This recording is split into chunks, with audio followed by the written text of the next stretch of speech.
vou trazer agora os comentaristas da Itatiaia, Edu Panzi e Alexandre Simões para fazer a análise pelo lado do Cruzeiro, pelo desempenho do Cruzeiro no Clássico. Eu já começo com a polêmica sobre a arbitragem no campo. Eu tive a nítida sensação, concordo com o Jardim, de que o Alonso deveria receber o segundo amarelo e ele seria expulso. Depois a imagem diz que não houve o toque, mas acho que no campo, e o Cuca também teve a impressão, tanto que imediatamente ele tira o Alonso da partida. Pra mim foi pênalti em cima do Fabrício Bruno no agarrão do Lianco dentro da área e absolvo o árbitro. Pra mim era lance pro VAR ter chamado o árbitro e fazer essa marcação. E sobre as alterações, Edu Panzi e Alexandre Simões, quem tava no estádio sentiu nitidamente ali com 25, 30 minutos, jogo mais pegado, a torcida começou a pedir o Gabigol. Se ele coloca o Gabriel Barbosa, acho que além do ganho técnico que ele teria em campo, acho que ele puxaria a torcida para um astral diferente no segundo tempo. A torcida iria jogar ainda mais junto, iria inflamar o jogo,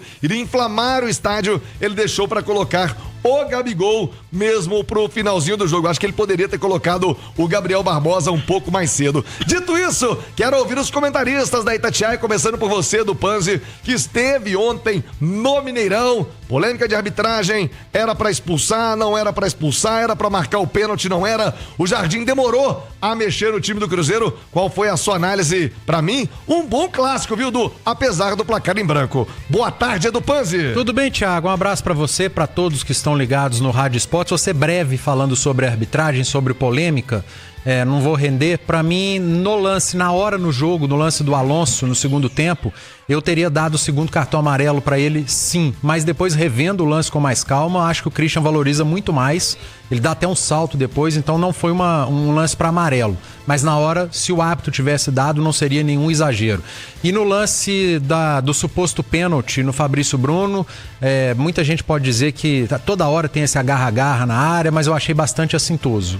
Com o replay, eu teria marcado o penal, sim. E falando do jogo em si, eu acho que o Cruzeiro fez o que tem feito nos últimos jogos, um time muito intenso, pressionando a saída de bola do adversário, ocupando o campo ofensivo. Muita gente achou ruim da palavra amasso que eu usei no meu comentário e eu não retiro. Acho que o primeiro tempo o Cruzeiro amassou sim o Atlético, porque eu entendo amasso como volume ofensivo, como o adversário não passar do meio de campo. Para mim, amasso não significa finalizar na direção do gol, mas cada um tem a sua percepção, e o que não voltou a acontecer na segunda etapa, porque houve um maior equilíbrio na partida. E fato é, cara, que o Leonardo Jardim, na sua entrevista coletiva, eu acho que ele foi muito mal na coletiva, deixou de falar do Cruzeiro para destacar o adversário, e quando ele fala que ele foi pego de surpresa, ele colocou uma medalha de ouro no peito do Cuca, né? Porque ele queria que o Atlético jogasse como o Bahia, jogou e tomou de 3, como o Flamengo jogou e o Cruzeiro foi muito melhor, criou muito mais e venceu. O Atlético tá assistindo o Cruzeiro. O Atlético vem de uma sequência muito pesada física. O Atlético respeitou o Cruzeiro? Respeitou o Cruzeiro, o momento do Cruzeiro e o momento dele, Atlético, físico. E nitidamente o Atlético tem sentido a parte física. E mudou o jeito de jogar. E se a partir do momento que seu adversário te surpreendeu, ponto pro seu adversário, cara. Se você foi pego de surpresa e não conseguiu finalizar. O Everson não fez uma defesa sequer no jogo diante de um time que apresentou um volume ofensivo enorme. Ou seja, a primeira linha defensiva do Atlético fez um grande jogo e por isso Christian, Wanderson, Caio Jorge não repetiram as atuações anteriores. A gente praticamente não ouviu o nome desses três na partida porque Lianco, o Natanael e o Rubens fizeram um jogo muito bom. Então, eu acho que o Leonardo Jardim perdeu a oportunidade na coletiva de exaltar o desempenho do Cruzeiro na temporada, a evolução do Cruzeiro na temporada, o quanto o Cruzeiro é controlador do jogo como mandante, para ficar falando de um Atlético que, sendo muito sincero, teve uma estratégia pro jogo e foi muito bem na sua estratégia. E acho, se você me permite traduzir o que você disse sobre amasso, não há demérito nenhum em você ser amassado. Pelo contrário, o atleta tem muito mérito em soube se defender o tempo inteiro bem, com qualidade, mesmo sendo amassado. E assim, cara, cada um vê o futebol de uma maneira. Às vezes, quem entende amasso como finalizar no gol e o goleiro adversário trabalhar muito, tá certo, tá tudo bem, cara. 12:10, eu quero agora saber como você, Alexandre Simões, viu o jogo pelo lado do Cruzeiro. o que faltou pro Cruzeiro conseguir esse golzinho que daria a vitória. Aliás, disse no início do programa, o Lucas Silva mandou uma bola no travessão, o Cruzeiro criou boas oportunidades, mas não conseguiu traduzir as chances em gol, num clássico, como de praxe, de costume, muito mais intenso, muito mais pegado do que jogado, Simões. Boa tarde, Alexandre Simões, professor aqui no Rádio Esportes. Boa tarde, Thiago, boa tarde, Edu, boa tarde quem acompanha a gente.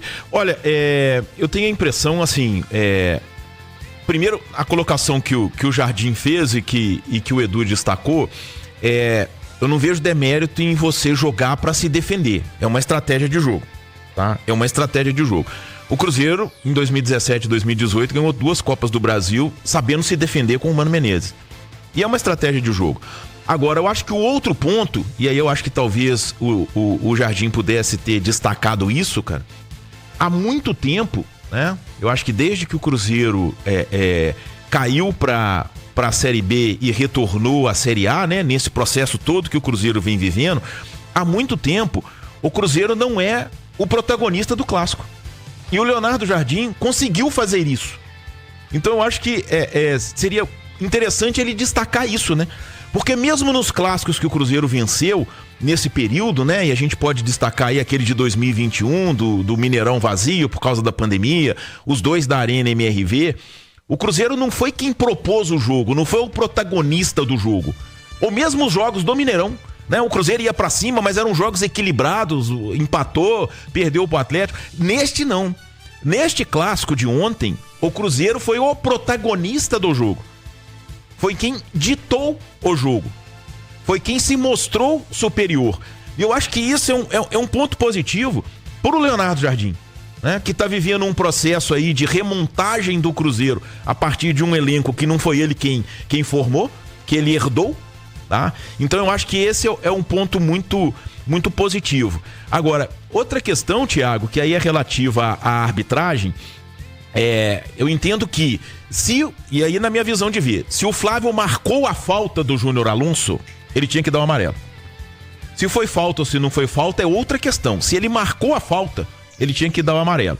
E no lance do agarrão dentro da área, pra mim é pênalti. Até porque eu acho que a grande área é a proteção do atacante. Assim como a pequena área é a proteção do goleiro, a grande área é a proteção do atacante. E existe o pênalti claro e o pênalti de VAR. Tipo o que o Luciano sofreu contra o Grêmio. Foi pênalti, cara. Você achou? Achei, o cara chuta a perna dele. Eu não achei. O cara chuta a perna dele claramente. Tem um contato, cara. Mas o zagueiro do Grêmio passou na frente. Outro dia teve um do Arrascaeta contra o Corinthians. Aquilo porque a gente fica... Não foi. É pênalti. É pênalti de VAR. O VAR existe justamente... Eu acho que você tá comparando dois lances duvidosos, pra dizer o mínimo, com um lance que foi muito claro. Pra mim não é duvidoso. Coitado dos juízes, né? Mas pra mim não é... Mas pra mim não é duvidoso. Outro dia um Bahia e Ceará foi decidido, o cara entrando na área, ele pisa. Não é interpretação. A falta dentro da área é pênalti. Câmera lenta. O Fabrício Bruno foi agarrado e eu acho que o Christian foi mais agarrado ainda pelo Alan Franco. Inclusive o Alan Franco cai em cima do Christian. Então, o árbitro ali no lance, naquela coisa de grande área, ele pode achar, foi do coisa. O VAR tinha a obrigação de chamar o árbitro pra ver, porque foi pênalti. E no lance do Alonso, o fato de não ser falta, pra mim, não absolve o árbitro. Porque se ele deu a falta, ele tinha que dar o cartão vermelho. Por quê? Porque o Christian dá um chapéu no Alonso, né? Pegando a bola e vai em direção na intermediária. E ele deu amarelos por lances muito menores do que aquele. Então eu acho que assim, pipocou o Flávio e pipocou o VAR. Porque o lance foi pênalti. A medida do Cuca... Imediatamente. O Cuca condenou o árbitro ali. Exatamente. O Cuca condenou o árbitro quando ele imediatamente saca o Alonso. Por quê? Porque se ele marcou a falta... A próxima falta dele seria... Mas aquela já era pro amarelo. Não foi falta. Ok, não foi falta, era depois e o VAR não poderia entrar porque era pro amarelo. Agora, se ele marcou aquela falta, era pro amarelo. Então, ele iria errar expulsando se não foi falta. Só que ele errou não expulsando porque ele marcou a falta.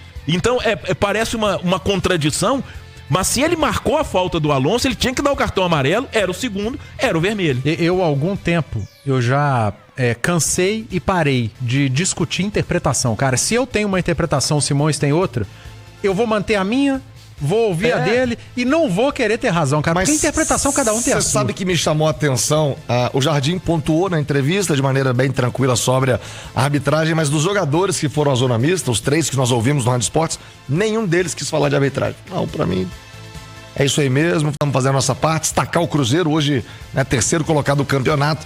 Não vi aquela reclamação assintosa, meu Deus, que eu acho que a imagem é bem clara, bem forte do pênalti, principalmente do pênalti, que poderia mudar o jogo. E também no campo tive a sensação sim de que o Alonso deveria receber o 2º cartão amarelo.